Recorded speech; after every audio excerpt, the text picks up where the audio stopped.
Right, this is a quite a strange one because it's a band that sort of known for the last like decade of my life, but they're kind of changing where they are and stepping out and doing a debut album. It's the Sleeping Souls, and I'm joined by the lead singer, Kaha. How you doing? I'm doing great. How are you? Thanks for having me.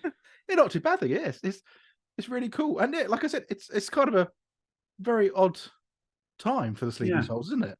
it really is. I don't know what this Zeppelin shows. I was saying that it's kind of like maybe it's Frank Turner's kind of like Doctor Who, and this is the new version that you're going to get. It's the new. I'm the new Doctor. So Yeah, I mean, the first question. I know you're going to get asked this like a million times, so I'm sorry, but why now? What? Why now? Why this moment for a debut album? I think we it had always been kind of bubbling because I'm Frank's guitar tech, and I've been touring with the guys for like 11 years, and we've been friends for longer than that.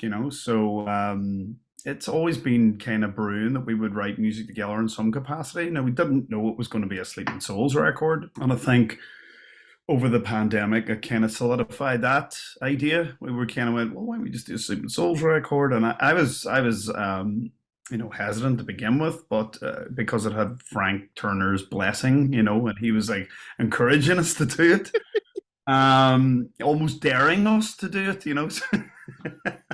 So, it was, Just don't get yeah, a number one. That's all he says. yeah, it's like now I've got real competition within the ring. Mutiny, I think, is his favorite word at the minute. Mutiny. So, so it's funny. It's been an interesting experience, but no, it just seemed like a right time. Why not? You know. So who approached who to go? Yeah, let's do this now. So you said obviously in lockdown it's when it sort of came about. Who's first? Who was the first one to go? Guys, I'm just gonna float this out there. Well, I think Matt Nazir from the Sleeping Souls, my dear Matthew, and I were kind of we'd sort of started writing together.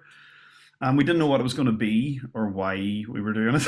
To That's be always a honest, good thing.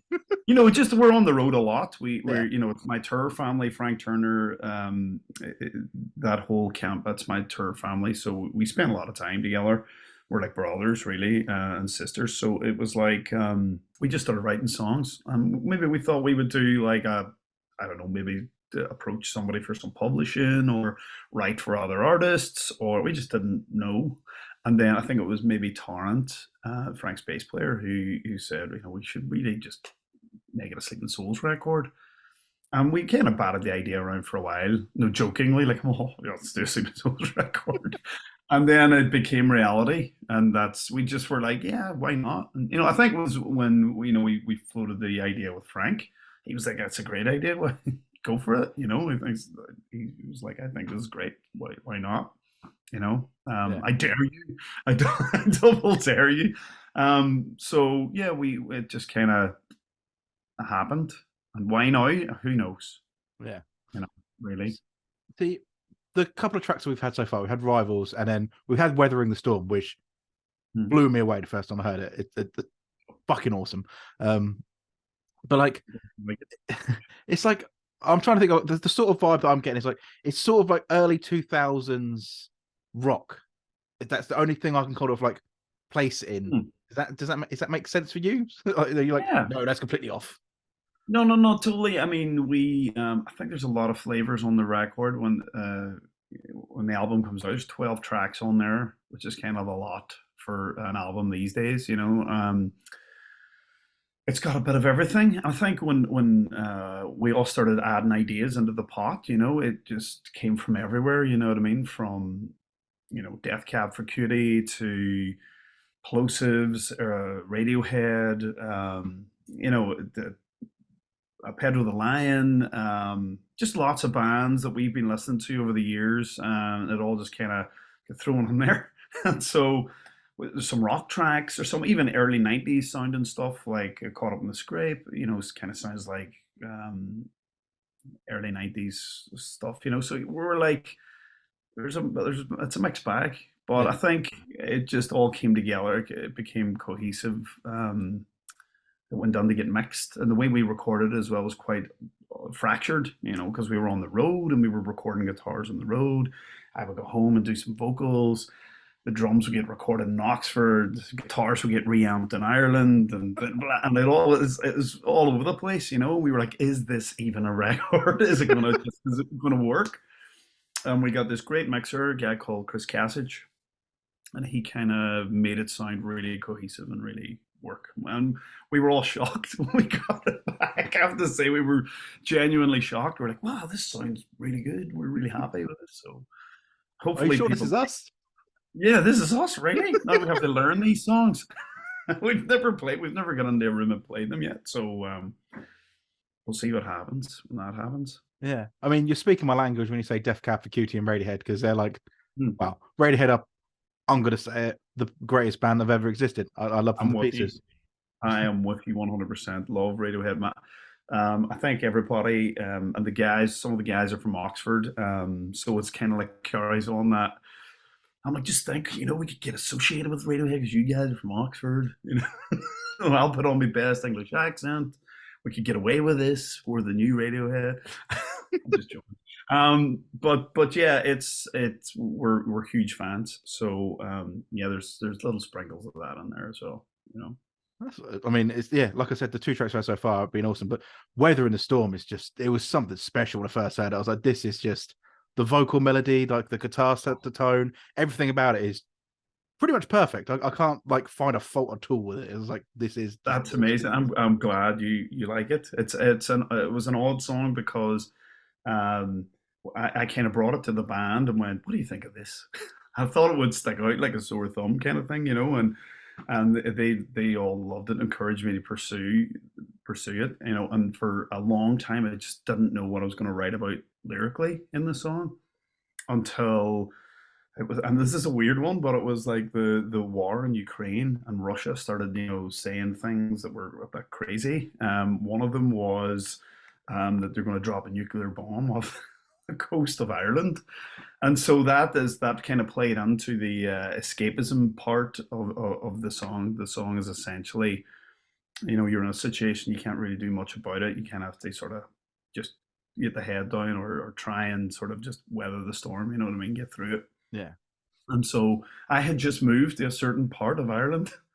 I just moved there, and this sort of weird thing came out, and it was, and I looked at it and went, "I've just moved there, and that's where they're going to drop a nuclear bomb. I can't believe it." And that sort of went hand in hand with a lot of sort of personal things that were going on in my family and stuff at the time. So it all came together, and I was like, I'm going to write about that."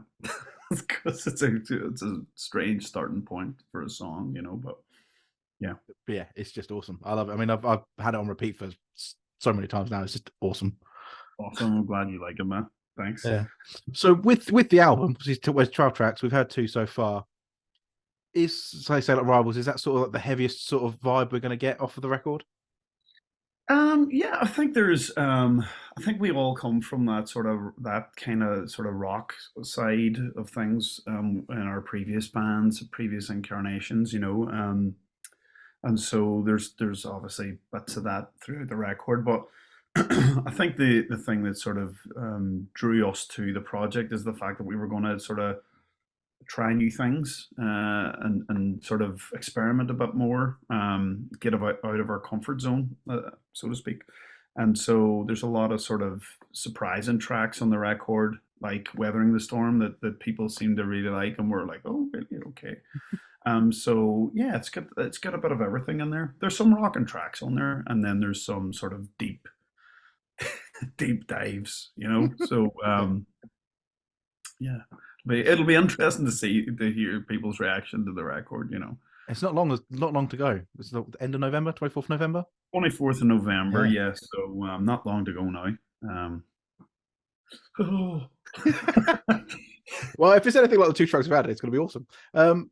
One thing I like to do with every guest is play a little game. So this is possibly the worst game I've ever come up with, so I apologize. No It's worries. called, because obviously you've got your debut album coming out. This is debut or not debut. That is the question. Ah, And simply, I'm going to give you the artist of the album, and you have to tell me if it was their debut album or not. There's 8 of them, and then All right, okay, go for it. I'll give it my there, best shot. there will be a prize, and I'm sure we'll see you on tour with Frank at some point. Well, actually, hopefully, we're coming to the London show for the Sleeping Souls, so Awesome. I'll bring my prize then, which is normally just chocolate. Oh, I'm a chocoholic, so yes, bring the good stuff. If Right, I so- won, yeah, you got to win first. Right, so Nirvana, Nevermind, debut or not debut? not debut. Yes, correct. Guns N' Roses, Appetite for Destruction. Debut. Yeah, I was surprised. I was like, really? Yeah, I had a sort of think a wee minute, but I think it is. Ooh. 9 Inch Nails, Pretty Hate Machine. Debut. Yes, Yes. and just an awesome one of that. Yeah. Jeff Buckley, Grace. Debut. Yep, and that's probably one of the greatest debuts. And also another like a huge influence on me. I love that record so much. Love it. Yeah. Wish I had the man's vocal range. You know. I think everybody does. Yeah, I've got 4 notes that I'm good at. The rest are like, oh. I think he's got like 400. Yeah. Right, we're doing pretty well. That's halfway through, and you've already got 50%. So the next one is Jimmy Eat World, Clarity. Debut. No, No. it's the second album. It's Static. I can never say it. I think it's Static. Static, that's it. Yeah. Yeah, I'm so bad. We've toured with those guys, and I'm actually a fan of the band. So shame on me. It's fine. It's only one wrong. This one you should get. Frank Turner, Sleep is for the Weak. Debut. Yeah. How did you get that? Yes, it is. Yeah. And then the last one. So this will be, if you get this, that's 7 out of 8. I'd take that as a win, because that's an A in any sort of school, isn't it? Muse, Origin of Symmetry, debut or not debut? Not debut. Yes, that's correct, because the debut was Showbiz. That's right. Yeah. Boom. There we go. I actually love their debut record, and then it kind of lost me after that. Fair enough. But yes, that's a win. So hopefully when we come see you in London, I shall bring some chocolate. What chocolate are you going to bring? What are you going to bring? What chocolate would you like? Because I haven't actually bought the prize yet. Now I'm excited. You see, now we're talking chocolate here.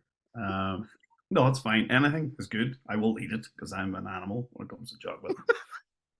I'm like, rah, rah, rah. I steal my kids' chocolate and stuff. You know what I mean? It's the kind of human I am. You know. I mean, do you still get an advent calendar in December? Yes.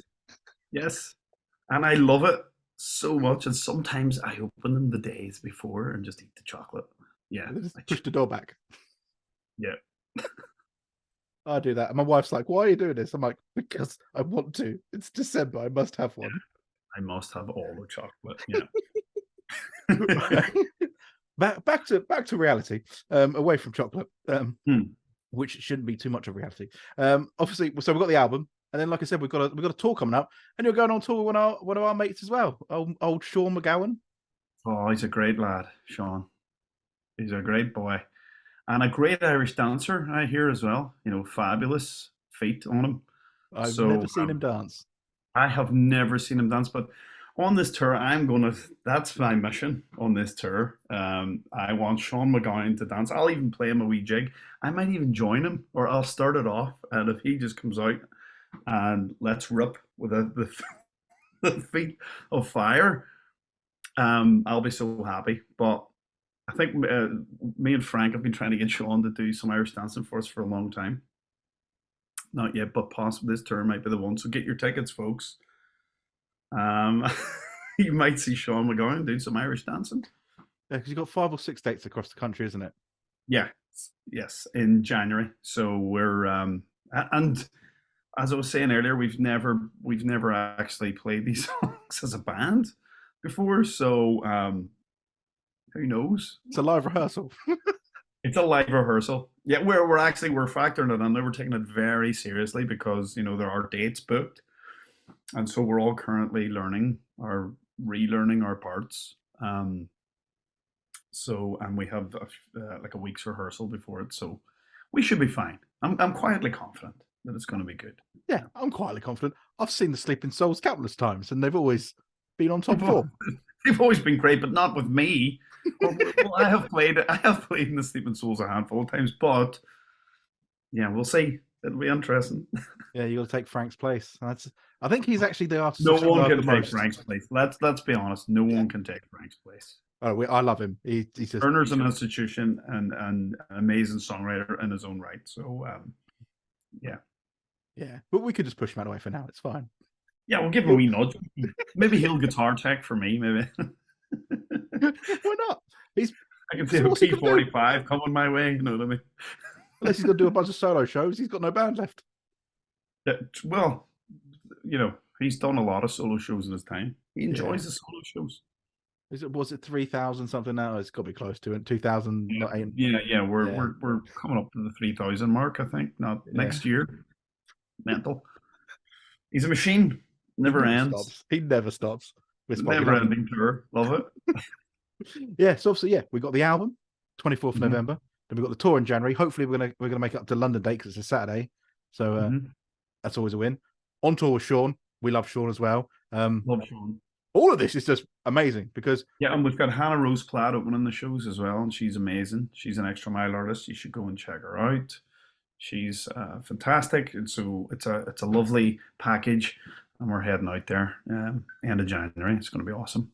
Yeah, and it is amazing. I mean, like, I love Frank and have been the love of Frank for half my life. So seeing the Sleeping Souls, I've seen them. I think I've seen them probably like 20 odd times. I've seen them a lot. So it'd be really cool to hear the tracks we've had so far. I've loved. Rivals was really cool, nice little rocky little riff, and then rocker. It's a wee rocker. Yeah.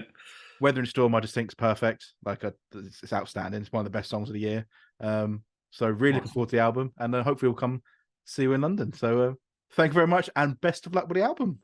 Thank you so much for having me. I really appreciate it. No worries, and we shall see you soon. If not, we'll see you on the road with Frank at some point. Definitely will. Definitely will.